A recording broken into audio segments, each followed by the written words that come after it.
छत्तीसगढ़ प्रदेश में राष्ट्रीय स्वास्थ्य मिशन के अंतर्गत संविदा आधार में 16,000 कर्मचारी मन ला नौकरी में रखे गए हैं। कर्मचारी मन के माध्यम से प्रदेश के शहरी क्षेत्र में स्वास्थ्य केंद्र के संगे संग सुदूर ग्रामीण क्षेत्र के और वनांचल के स्वास्थ्य सेवा मन के भी निगरानी करे जाते।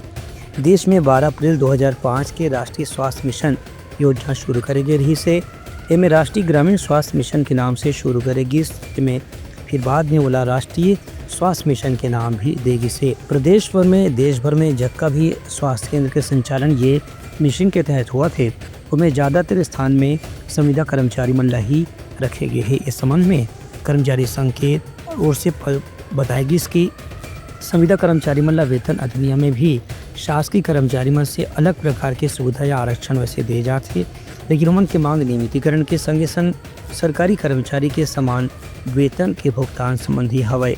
इस संबंध में प्रदेश के राष्ट्रीय स्वास्थ्य मिशन के संविदा कर्मचारी मन के कहना है कि उमन मन भी उतना ही महत्वपूर्ण काम करते हैं जितना कि कोई भी शासकीय स्वास्थ्य सेवा की कर्मचारी ह करते, लेकिन संविदा में होए के स्थिति उमन के सामने हमेशा नौकरी जाए के खतरा बने रहते। एक सुमन के परिवार के ऊपर भी असुरक्षा के भावना है। इला दूर करे पर संविदा कर्मचारी मन ला भी मेडिकल अवकाश, अनुकंपा नियुक्ति, पेंशन, बीमा, ट्रांसफर समेत अलग अलग प्रकार की वेतन संबंधी सुविधा के लाभ दिए जाए।